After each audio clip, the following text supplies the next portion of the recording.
नमस्कार, खबर 10 में आप सभी का स्वागत है। मैं हूं आपके साथ सृष्टि शुक्ला। बुलेटिन की शुरुआत करते हैं इस वक्त की बड़ी खबर के साथ। इस वक्त की बड़ी खबर आपको बता देते हैं, किसान मनाएंगे विश्वासघात दिवस। सैकड़ों की संख्या में किसान जुटने वाले हैं। उपमंडल स्तर पर प्रदर्शन करेंगे किसान विश्वासघात दिवस मनाने जा रहे हैं। आपको बताते चले, सैकड़ों की संख्या में किसान जुटने वाले हैं। विश्वासघात दिवस आज वो मनाने जा रहे हैं। किसानों का कहना है कि सरकार ने उनके साथ विश्वासघात किया है। जो पत्र किसानों को सौंपा गया था, उसमें जो वादे किए गए थे वो अब तक पूरे नहीं हो पाए हैं, जैसे कि एमएसपी पर गारंटी कानून नहीं बना है और आंदोलन के समय जिन किसानों की मौत हुई थी उन्हें शहीद का दर्जा दिया जाए। शहीद जो किसान हुए हैं उनके परिवारों को मुआवजा दिया जाए और किसानों पर जो मुकदमे दर्ज हुए हैं उन्हें भी वापस लिया जाए। तो इस तरीके की कई सारी मांगे हैं जो किसान लगातार कर रहे हैं। और जिस दिन किसान घर वापस गए थे उसी दिन किसानों ने ऐलान कर दिया था कि किसान आंदोलन खत्म नहीं कर रहे हैं, उनकी लड़ाई लगातार जारी रहेगी। आंदोलन को स्थगित किया जा रहा है, ना कि खत्म किया जा रहा है। और इसी के मद्देनजर एक बार फिर से किसानों ने अपनी आवाज को बुलंद कर दिया है और आज किसान विश्वासघात दिवस मनाने जा रहे हैं। आपको बताते चले, 31 जनवरी यानी कि आज किसान विश्वासघात दिवस मनाएंगे। 15 जनवरी को एसकेएम की एक बड़ी बैठक का आयोजन किया जाता है जिसमें फैसला लिया जाता है कि आखिरकार आगे की रणनीति होगी। और 31 जनवरी यानी कि आज विश्वासघात दिवस के रूप में किसान मनाने जा रहे हैं। सैकड़ों की संख्या में किसान जुटने वाले हैं। किसान मनाएंगे विश्वासघात दिवस। सैकड़ों की संख्या में जुटेंगे किसान। उपमंडल स्तर पर प्रदर्शन करेंगे किसान। सैकड़ों की संख्या में किसान जुटेंगे और विश्वासघात दिवस मनाएंगे।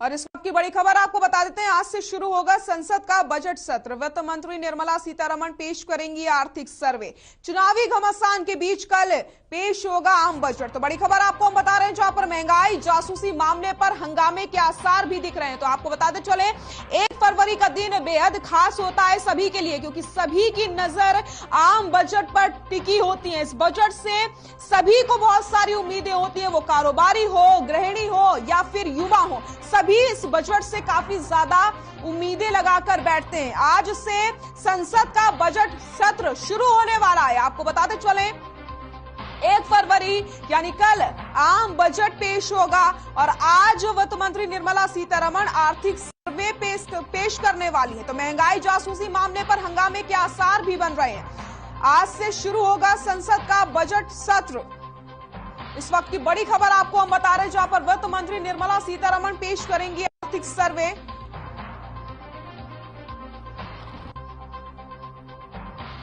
आज से शुरू होगा संसद का बजट सत्र और 1 फरवरी को वित्त मंत्री निर्मला सीतारमण आम बजट पेश करने वाली है। इस बजट से लोगों को कई सारी उम्मीदें हैं, जो आपको बताते चले, वो कारोबारी हो या फिर वो युवा हो या फिर हेल्थ सेक्टर से जुड़े हुए लोग हो, सभी को इस बजट से काफी ज्यादा उम्मीदें, सभी की नजर टिकी हुई है बजट पर कि क्या कुछ ये बजट खास लेकर के इस बार आने वाला है। क्या कारोबार में लोगों को थोड़ी सी मदद मिलेगी या फिर महंगाई से राहत मिलेगी। तो कहीं ना कहीं लोग लगातार उम्मीदें बनाकर बैठे हुए हैं। कल लोगों की जो उम्मीदों का पिटारा है वो खुलने वाला है। वित्त मंत्री निर्मला सीतारमण कल आम बजट पेश करने वाली है और आज से संसद का बजट सत्र शुरू हो चुका है। आज वो आर्थिक सर्वे पेश करेंगी वित्त मंत्री निर्मला सीतारमण और कल आम बजट पेश किया जाएगा।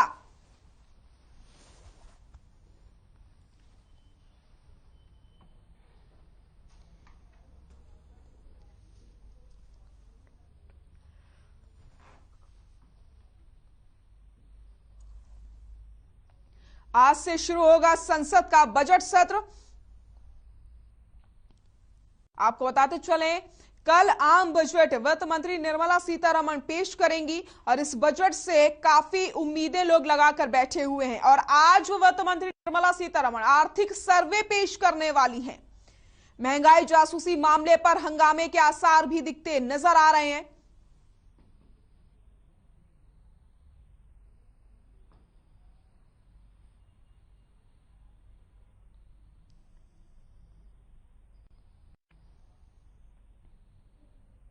नारनौद उपमंडल के गांव विखेड़ी चौपटा में all India private school principal association की ओर से एक बैठक का आयोजन किया गया।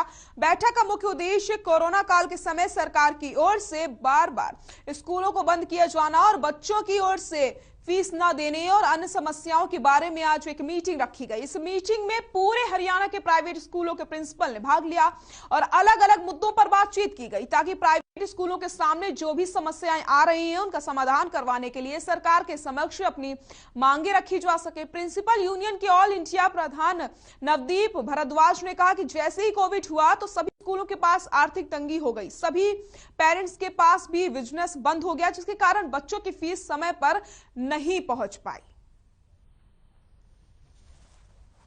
मैंने कहा एडवाइस किससे ली? उन्होंने एक चीज़ ऑब्जर्वेशन की है कोविड में कि जैसे ही कोविड हुआ तो सभी स्कूल्स के पास लगभग फाइनेंस का बहुत दिक्कत हो गया, क्योंकि पेरेंट्स भी अपने बिजनेस बंद होने की वजह से कोविड की वजह से फीसेस नहीं दे पा रहे थे। तो उसमें एक चीज़ निकल के आई कि अगर पेरेंट्स फीस नहीं दे पा रहे हैं तो स्कूल्स अपने टीचर्स का सैलरी या अपने जो भी फाइनेंशियल इश्यूज हैं उनको कैसे रिजॉल्व करेंगे।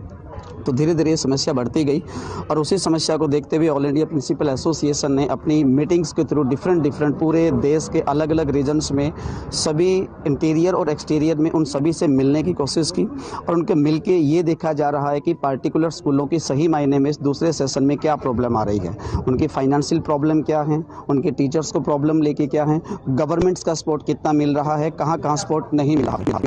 ऑल इंडिया प्रिंसिपल्स एसोसिएशन की एक मीटिंग रखी गई है।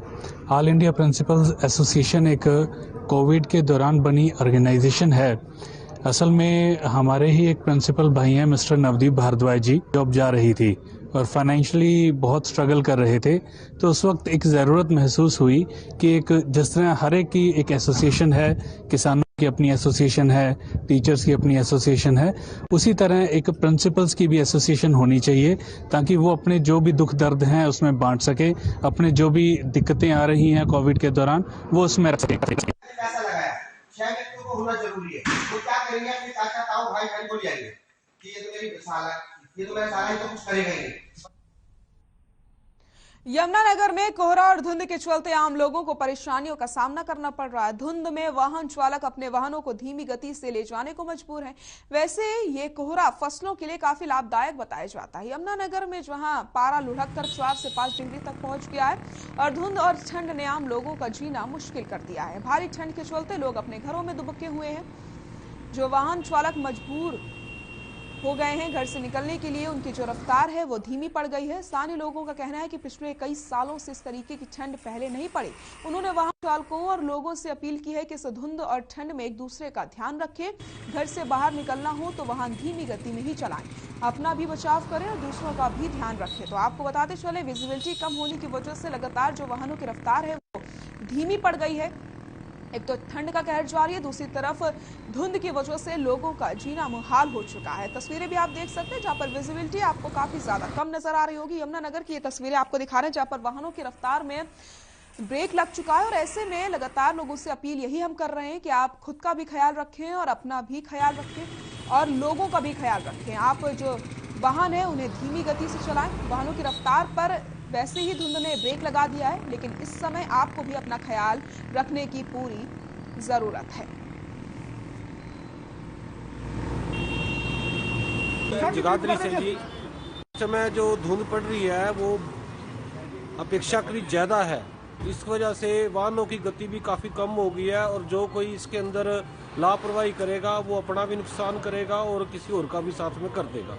तो इसलिए सबसे प्रार्थना है कि ध्यान से चले और ख़ास तौर पे जो सड़कों पे साइकिल वाले या रेडे वाले हैं इनका ध्यान रखें, क्योंकि इनके पास बेचारों के पास रिफ्लेक्टर वगैरह होते ही नहीं और इनका नुकसान हो जाता है। यमुनानगर से धुंध अब की बार ठंड पिछले सर्दियों से ज़्यादा ठंड महसूस की जा रही है, क्योंकि आसपास के इलाकों पे खूब बर्फ पड़ी है। चाहे मनाली ले लो, कुल्लू ले लो, आप श्रीनगर ले लो, गुलमर्ग ले लो, आसपास बर्फ का जो है प्रकोप ज्यादा रहा। उसी के कारण यहाँ पे आसपास के जो भी उत्तरी भारत के इलाके हैं, हमारा शहर भी उसमें इसमें मतलब आता है।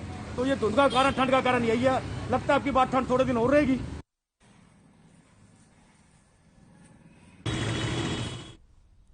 तो यमुनानगर में धुंध की चादर छाई हुई है और विजिबिलिटी कम हो चुकी है, जिसकी वजह से जो वाहन हैं उनकी रफ्तार में ब्रेक लग गया है। ऐसे में लोगों को परेशानियों का सामना करना पड़ रहा है और जो लोग मजबूर हैं बाहर निकलने के लिए, उनके वाहनों में ब्रेक लगती नजर आ रही है। ऐसे में आप सभी को खुद का ख्याल रखना है और दूसरों का भी ख्याल रखना है। वाहन को धीमी गति से ही चलाना है ताकि हादसे ना हो सके।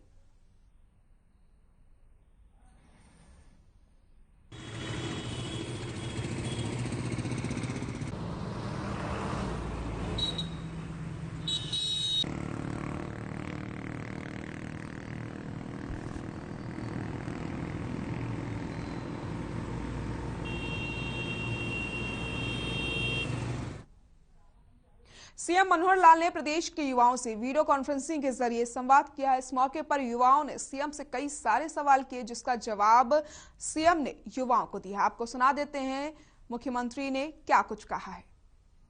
टेक्निकल तरीके से आज जमाना टेक्नोलॉजी का है, तो हम इनको यहाँ तक आने ही क्यों दें। उसी के अंदर से एक विचार आया कि हम एक विंडो बनाते हैं ताकि अपने अपने जगह पर, जिला केंद्रों पर, सब डिवीजन केंद्र पर या उससे भी नीचे जहां तक व्यवस्था हो सके, ये जो कंप्लेंट है अपनी डाल देता है। कंप्लेंट सेल्फ स्पीकिंग होती है और उसके बाद वो संबंधित विभाग को मार्क हो जाएगी। मार्क होने के बाद उसका जवाब आएगा, हम उसको मॉनिटर करेंगे और समय पर उसका उत्तर नहीं जाएगा तो हमारे यहाँ एक व्यवस्था, पूरी एक सेल बना हुआ है, उस सेल से हम मॉनिटर करके और फिर संबंधित व्यक्ति जिसकी शिकायत है वहां सॉल्व हुई कि नहीं हुई, लोकल लेवल पर हमने हर ब्लॉक में 3-3, 4-4 लोगों को प्रोमिनेंट एमिनेंट सिटीजन इस नाते से बनाया, जो समाज के बाद जनप्रतिनिधि हैं, पूर्व जनप्रतिनिधि हैं या हमारे संगठन के लोग हैं, उनको यानी एमिनेंट पर्सन की कैटेगरी दे करके कोई कर्मचारी अधिकारी जो समस्या जब सॉल्व करेगा तो उन एमिनेंट पर्सन को बुला करके उनके साथ बैठकर और उस कंप्लेनेंट को जो ग्रीवेंस जिसकी है उसके साथ बैठ करके हल करेगा। बहुत ही गंभीर ये प्रश्न सिमरनप्रीत कौर बहन ने उठाया है और हम सब लोग इससे बड़े चिंतित हैं। कारण क्या है कि नशा करने वाला एक चिंता तो वो है, खास करके युवा मन जो है वो बहुत, जैसे मैंने कहा कि विचलित होता है, ऐसी चीजों के प्रति आकर्षण उसका हो जाता है। दूसरा जो बड़ा कारण है कि जो ड्रग्स का व्यापार करने वाले लोग जो हैं, इसका जो बिजनेस करने वाले लोग हैं और स्मगलिंग खास करके दूसरे देशों से भी होती है, उसका बड़ा कारण है कि इसमें पैसा बहुत बड़ी मात्रा में इन्वॉल्व है और वो पैसा कई बार तो एंटी नेशनल एक्टिविटीज में भी लोग प्रयोग करते हैं। तो इस प्रकार ये दोनों बातें ही हमारे लिए बहुत ही गंभीर हैं, चिंतनीय हैं। इसके लिए हमने एक तो ये किया है कि आसपास की स्टेट्स का मिल करके एक ज्वाइंट एफर्ट हमने बनाया है और पंचकुला में ही 8 स्टेट्स का एक कार्यालय, बल्कि उसका आज से 5 साल पहले मैंने स्वयं इनिशिएटिव लिया था। ऐसे सब मुख्यमंत्रियों को और वहां के जो पुलिस के अधिकारी हैं उनको बुलाया था, उसमें से बहुत से सुझाव आए थे और वो हमने एक कोऑर्डिनेशन के लिए एक कार्यालय पंचकुला में बनाया है। सभी प्रदेशों का एक एक व्यक्ति वहां के बैठता है और उसमें डाटा शेयरिंग होता है, उसमें जो भी कोई एक्टिविटीज जहां कहीं चल रही है उनके ऊपर ध्यान रखा जाता है, ज्वाइंट ऑपरेशन होते हैं। और साथ ही हरियाणा के अंदर एंटी नार्कोटिक्स ब्यूरो हमने बनाया है और वैसे तो पिछले क्या, जब से शुरू किया है, हर महीने बहुत बड़ी मात्रा में और इस प्रकार के जो पदार्थ हैं, नशीले पदार्थ, वो पकड़े जाते हैं और पकड़ने के बाद ऐसे लोगों को सजा भी देते हैं। इस बात की खुशी हो रही है कि आप युवाओं के मन में, यानी जो प्रश्न हमारे मन में बार बार उठते हैं कि बहुत घातक हैं समाज के लिए, ऐसी चीजों को कैसे ठीक करना चाहिए, चाहे नशे की बात पहले आई, चाहे जातिवाद की बात आई, बहुत ही एक भयंकर, जिसको कहना चाहिए कि नासूर हमारे यहाँ बना हुआ है और हर चीज को जातिगत आधार के ऊपर तोलते हैं। जबकि ये भी मुझे जानकारी है कि जब युवावस्था में व्यक्ति होता है, युवावस्था में ये चीजें बहुत बुरी लगती हैं। ये कहीं ना कहीं जाकर के एक स्टेज के बाद उस वातावरण में लोग घुस जाते हैं कि जातिवाद उनके ऊपर हावी होने लगता है। आपको शायद किसी को ध्यान हो, 2014 में जब मैंने करनाल से चुनाव लड़ा तो एक नारा मेरे मन में आया कि इसी समस्या को हल करना है। मैंने वो नारा दिया था, हरियाणा एक, हरियाणवी एक। हरियाणा एक, हरियाणवी एक का अर्थ ही है कि हम सब हरियाणा के लोग हैं और हमको हरियाणवी बन करके रहना है, जातिवादी बन करके नहीं कि मैं पंजाबी हूं, मैं जाट हूं, मैं ब्राह्मण हूं, मैं अनुसूचित जाति का व्यक्ति हूं, मैं कोई बैकवर्ड क्लास का हूं, गुर्जर हूं, यादव हूं। ये सारी जातियों के लोग अपने अपने तरीके से जिसको कहना चाहिए इसको वोट के खातिर जो उपयोग करते हैं, जो इन जातियों के लीडर होते हैं वो इन जातियों को वोट के खातिर बांध के रखते हैं। प्रदेश की अपनी कुछ ना कुछ बातें विशेष जो उसके साथ जुड़ जाती हैं, ऐसी बहुत बातें हमारे साथ जुड़ी हुई हैं। उसमें कुछ अच्छी भी हैं, कुछ नेगेटिव भी हैं। नेगेटिव बातों में लोग कहते हैं हरियाणा तो बड़ी खड़ी बोली का आदमी है, खड़ी बोली बोलता है और ये पता नहीं किसके बारे में क्या टिप्पणी कर दे। कई बार हरियाणा के आदमी की विट जो होती है ना, विट्टी आदमी होता है, वो तुरंत जवाब देता है। उसमें से मजाक भी होते हैं, कई मजाक छुपे हुए ऐसे होते हैं जिसमें से कोई ना कोई बात छुपी हुई होती है। जैसे मान लो हरियाणा के किसी आदमी को, ये पुराने जमाने की बात है, आज तो वो नहीं होता, तो किसी बुजुर्ग से अगर ये पूछा जाता था कि भाई टाइम क्या हो गया, कोई दूसरा बुजुर्ग पूछता है टाइम क्या हो गया, तो क्योंकि टाइम जो माना जाता था ना वो ट्रेन के लिए माना जाता था, और ट्रेन की लोग चिंता इसलिए करते थे कि किसी ने हो सकता है जाके फांसी लूटना हो, उसमें ट्रेन के नीचे कटना हो, तो जवाब क्या देता था कि गाड़ी तले मरेगा। यानी टाइम इसलिए पूछा जाता है। दूसरा, फिर जब ऑफिस चलने लगे तब ये मजाक बना कि भाई टाइम क्या हो गया, बोले क्यों दफ्तर जाएगा। तो ऐसी खड़ी बोली के विट्टी भाषा में जवाब जो मिलते थे, एक धारणा बन गई कि हरियाणा जो है वो खड़ी बोली का वो है। मजाक भी कई तरह के जातियों के इसके उसके चलते हैं, लेकिन ये सहज स्वभाव में चलते रहे, कोई दिक्कत नहीं। लेकिन नेगेटिव छवि इतनी ना बने कि जिसमें से कल को हरियाणवियों से कोई दूरी बना के रखना चाहे, हरियाणा से नफरत करने लगे, ये भी ठीक नहीं है। जैसे एक बहुत गलत बात हरियाणा के साथ क्या चिपकी कि हरियाणा जो है बेटियों को मारने वाला प्रदेश है। अब ये एक छवि बन गई थी, तो इसकी भी चिंता प्रधानमंत्री जी ने मुझे स्वयं 2015 में कहा कि हरियाणा प्रदेश के बारे में एक छवि बनी है, इसको दूर करना है। मैंने कहा फिर एक आप सम्मेलन करिए। 22 जनवरी 2015 को हमने एक बहुत बड़ा सम्मेलन किया पानीपत में, बेटी बचाओ बेटी पढ़ाओ। और उसके बाद मुझे इस बात की खुशी है कि समाज के सहयोग से, सरकार के डिपार्टमेंट के माध्यम से, वो जो बेटियों की उस समय रेशो यानी बर्थ रेशो जो थी 871 1000 के पीछे थी, अब वो मुझे खुशी है कि 923 तक पहुंची है। तो 923 बेटियां 1000 के पीछे हमने इंप्रूव किया। कमी अभी भी है, हम इसको 950 से पार ले जाना चाहते हैं। तो ऐसी जो कमियां थी धीरे धीरे हम दूर कर रहे हैं।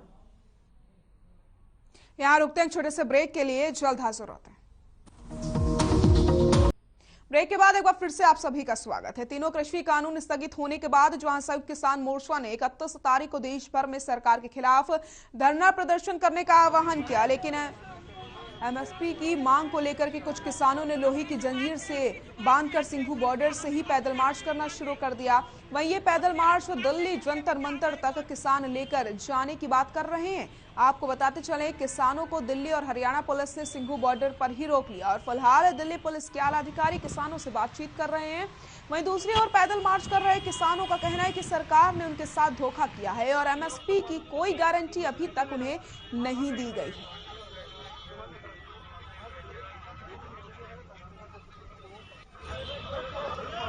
और एमएसपी गारंटी कानून किसान की जान है, इसके बिना किसान जिंदा नहीं रह सकता और ये जिंदा रहेगा तो गुलामी में रहा गया। इसलिए इस गुलामी की बेड़ियों को तोड़ने के लिए हम जंतर मंतर पर सरकार को चेताने जा रहे हैं कि एक एमएसपी गारंटी कानून लागू करो, जल्दी लागू करो, जल्दी लागू करो और इस किसान को बचाओ, देश को बचाओ। इसके लिए हम निवेदन करने आए हैं, पूरी देश की जनता से हाथ जोड़कर निवेदन करते हैं कि आप एमएसपी गारंटी कानून के लिए उठ खड़े हो जाओ। आपके सामने देखिए, आप पुलिस प्रशासन के द्वारा रोक दिया गया। हम कौन से हैं संवैधानिक है, हमने कौन सा गलत काम किया है? क्या हम कानून के खिलाफ है क्या? हम तो हमारी मांग मानेंगे और लोकतंत्र में जायज मांग के लिए प्रदर्शन होता है। महम चौबीसी के गांव बलंबा के ग्रामीण इस समय काफी ज्यादा परेशान है क्योंकि उन्हें गंदा पानी पीने को मजबूर होना पड़ रहा है। तस्वीरें आप देख सकते हैं किस तरीके से ये गंदा पानी पीने को मजबूर हैं ग्रामीण। लगातार कई बार प्रशासन से शिकायत की गई लेकिन अभी तक उनकी सुनवाई नहीं हुई है। ग्रामीणों ने जलघर पर प्रदर्शन किया और बताया कि जलघर की ना चार दीवारी है और ना ही मुख्य गेट। जलघर में दिन भर आवारा पशु घूमते रहते हैं। चार दीवारी टूटने के कारण बाहर का गंदा पानी जलघर के टैंकों में भर जाता है। वहीं ग्रामीणों ने बताया कि सप्लाई लाइन भी जगह जगह लीकेज है, जिसकी वजह से गलियों का गंदा पानी सप्लाई में आता है। इसके अलावा ग्रामीणों ने बताया कि पिछले साल राज्यसभा सांसद रामचंद्र जांगड़ा ने गांव को गोद में लिया था और गांव के जलघर को लाखों रुपए की सहायता से सुधार करने की बात कही गई थी, लेकिन हालात अभी तक जस के तस बने हुए हैं। फिल्टर भी खराब पड़े हैं, सीधा गंदा पानी सप्लाई हो रहा है। ग्रामीणों ने प्रशासन और शासन से ले जलघर की सफाई करवाकर ग्रामीणों को साफ सुथरा पीने का पानी देने की गुहार भी लगाई है।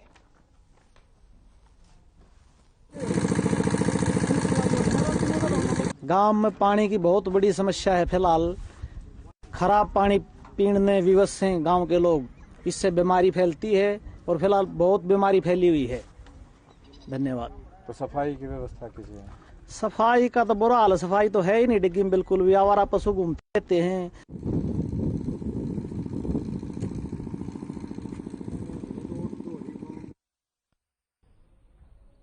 बुलेटिन में फिलहाल के लिए इतना ही। नमस्कार।